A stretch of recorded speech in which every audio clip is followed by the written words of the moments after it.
I've made a lot of mistakes in my life, but the worst were the ones where I was trying to help someone and I made things worse. You don't want to be an ambulance driver, trying to improve the world, but instead making it worse. So often though, our efforts to do good can backfire. In this video, I'll walk through the 10 mistakes I made in my efforts to improve the world, so hopefully you can avoid the same pitfalls. When I was studying psychology, I learned about Scared Straight.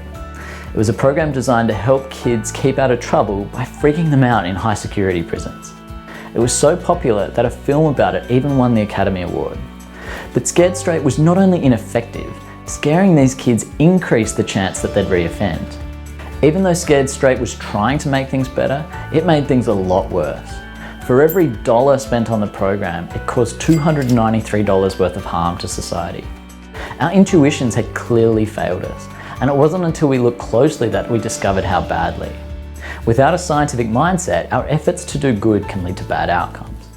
This was the first mistake I made when my efforts to try to improve the world. I wasn't using the tools of science and reason to think carefully about what might actually make a difference. That's the idea behind effective altruism, to use science and reason to do as much good as possible. Most of us believe in science. We trust our doctor, we're glad schools teach astronomy and not astrology, and we want our children launching water rockets and want scientists launching actual rockets. But often we forget the tools of science when we're trying to do good in the world. For example, when we donate to charity, we want to know that our donations are likely to improve others' lives. But for a long time, I never looked to see if there was any research for what charities were achieving. How much good was it doing? I'd spend more time researching things like what laptop I should buy or where to go for brunch. In the same vein, I wanted to help people with my career, but I never really stopped to think what kind of career was the most effective for helping people. As we saw from Scared Straight, when looking to do good, we need the tools of science to know we're making a difference. We need to complement our intention to do good with science and reason if we actually want to have a positive impact. If we don't use these tools, we might end up doing harm, or we might not be doing as much good as we can. The reason for this was my second mistake. I focused on what compelled me, not the most important problems. When I would try to help people, I'd find it easy to feel the emotional pull of a GoFundMe campaign. Maybe someone needed a few $1,000s for treatment of a 1 in a million disease. We're all emotionally compelled by the stories of people who need our help, so we often direct our time and money towards these really compelling problems. The problem is, we don't often hear the story of a mother in Papua New Guinea whose first baby was struck with malaria. When I think about a mum losing her baby before they make it to 5, like when I think about her crying at her daughter's funeral, I really want to help her too. Each year, malaria affects over 200 million people and kills over 350,000 children. These bigger problems are hard to focus on because in our society, we're more likely to see sad stories from our community, like a tragic car crash. These are tragic. Being from a wealthy country doesn't prevent you from tragedies. But to put a spin on an old quote, one death is a tragedy and a million deaths are a million tragedies. Effective altruism helps us to focus on reducing the number of tragedies, rather than reducing the sting of the tragedy that just happens to be in front of us. But it can still be hard to have an impact even when the problem affects millions of people. You might remember that Haiti was hit by a devastating earthquake about a decade ago. Thousands of people lost their lives and everyone wanted to help, including myself. The American Red Cross raised $500 million, one of the most successful fundraising efforts in the charity's history.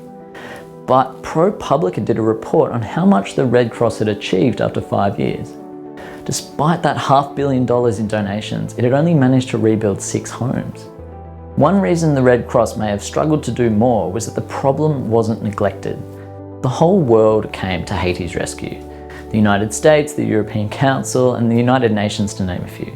And so as a result, most of the straightforward fixes were already taken care of, so there wasn't much left for the Red Cross to maybe help with. This was my third mistake. I piled onto problems that others were already focused on, rather than looking for ones that hadn't received so much attention. There is low-hanging fruit all over the world. There are so many cheap, effective interventions that are massively underfunded because they don't hit our emotional hot buttons. I want people in Haiti to have houses, and I want parents to stop losing their kids to malaria. Because malaria is so much more neglected, the money raised by the Red Cross could have been much more effective if it was used to fight malaria. In fact, that amount probably could have saved over 100,000 lives. More generally, we can usually make a much bigger difference by picking the low-hanging fruit. We can choose the things that are more neglected. The benefit of this idea goes beyond donating money and also applies to your career. For example, the world spends more money on ice cream than we do on strategies that try to directly prevent humanity from going extinct. For example, to prevent the next pandemic from being man-made, the world established a biological weapons convention. But the enforcement of this convention has a smaller budget than the average McDonald's. If someone was trying to make a difference, focusing on causes like pandemic preparedness might be more influential than piling onto a problem that already has millions of people supporting it. So while it's good that the world puts trillions of dollars into disaster relief, international development, education, preventing terrorism, and poverty relief in rich countries, the low-hanging fruit in these areas could have already been taken. This means that we can have more of an influence in areas where fewer people are focused, even if they're a little bit out of left field. It's exactly because they're out of left field that we can make such a big influence in these areas.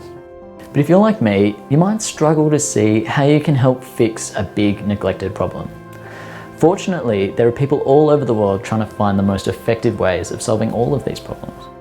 Those people have found that some solutions are much more cost effective than others. For example, it's quite common to think that the best charity is only a little bit better than the average charity. The truth is that the best charities are over 100 times more cost effective than the average ones. Say, for example, I wanted to spend $1,000 to improve education. And like most people, let's assume I don't think children are worth more or less depending on where they were born. I could, for example, donate uniforms to one student at an Australian private school. I could provide 200 uniforms to students in Kenya, or for the same money I could deworm 2,000 children in areas where intestinal worms make children too sick to go to school.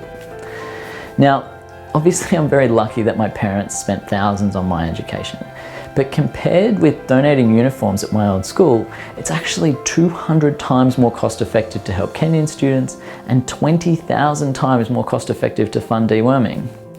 Not many people think of deworming when they think of improving education. And this was the fourth mistake that I made.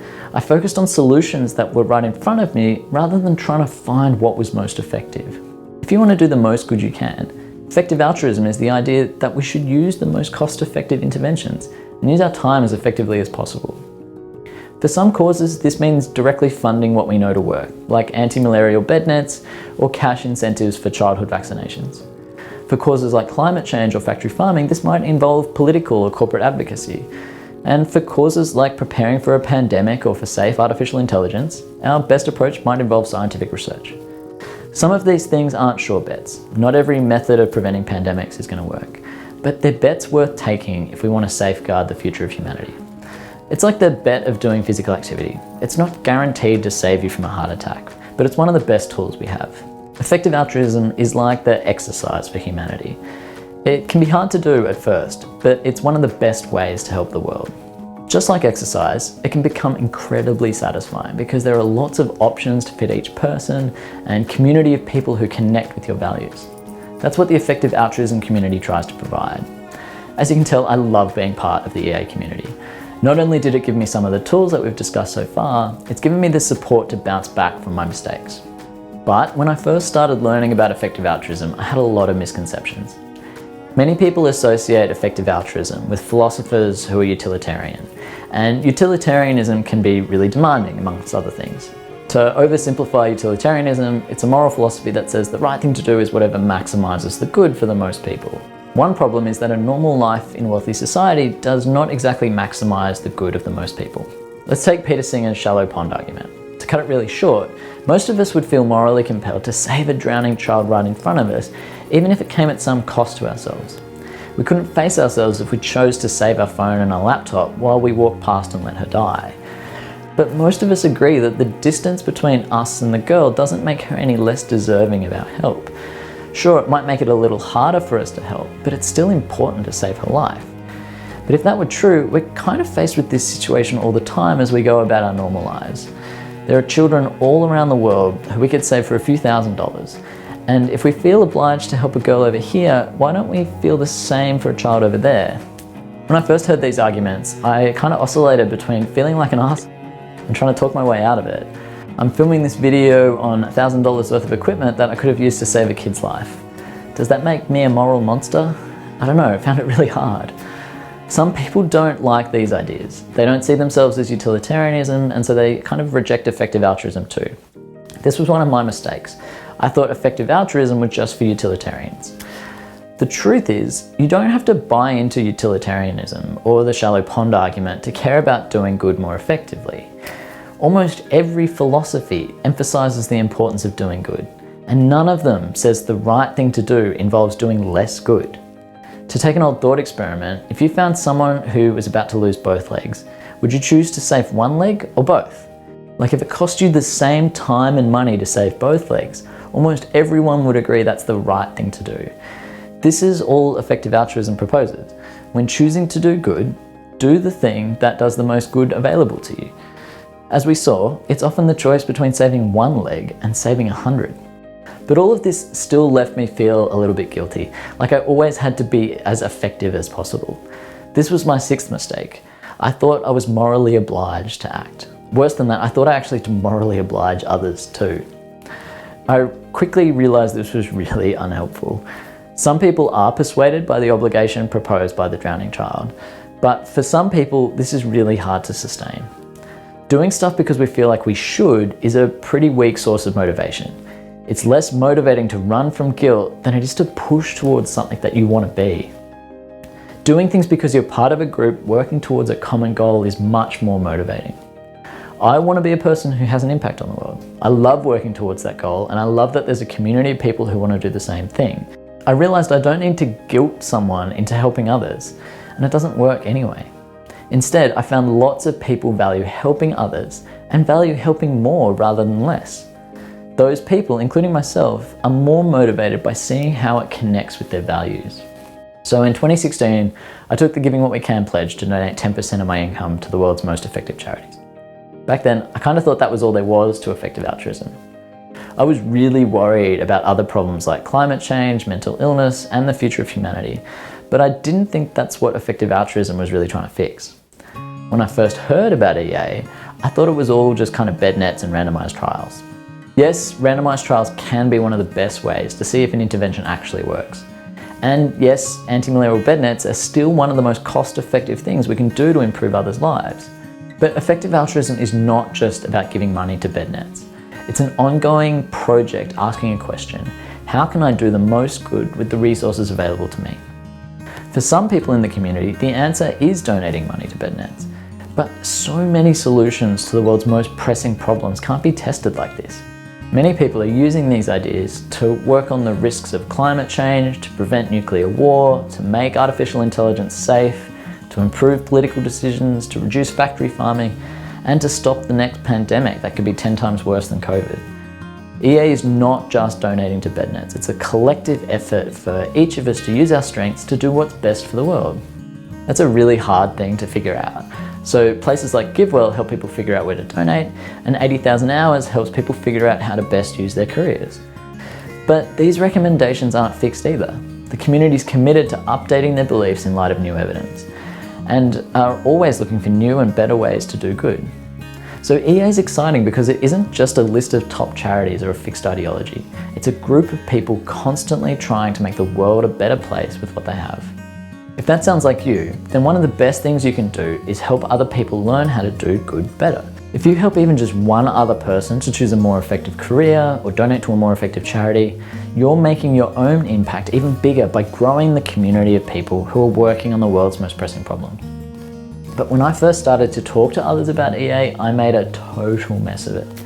I'd put people off rather than pulling them in. And one reason was that I always started with the really controversial ideas. For example, I'd start with the shallow pond argument because I personally found the argument pretty compelling. The problem is, we're more open to new opinions from other people who've shown that they share our values. By starting with a maybe controversial or guilt-inducing idea, some would get their hackles up. They felt I was trying to pressure them into change, so they'd come back with their own arguments. Focusing on the most controversial ideas makes EA seem weirder than it really is. It's not weird to care about others. We're all wired to be kind. It's not weird to care about effective interventions. That's the backbone of science and medicine. It's a bit weird to think that artificial intelligence might take over the world, but it's not weird to prepare for small probabilities of really, really bad outcomes. That's insurance. Like, connecting with people using values you both agree on is a better first step than starting with the most outlandish ideas. Most people care about helping people, so they choose a career that tries to do good in the world, and they donate some money to charity. No one wants their career or their donation to go to waste, and most people would prefer to help 100 people than one person. Now, people might not realize that some careers or charities are 100 times more impactful, and that's where we can be helpful if they want to hear it.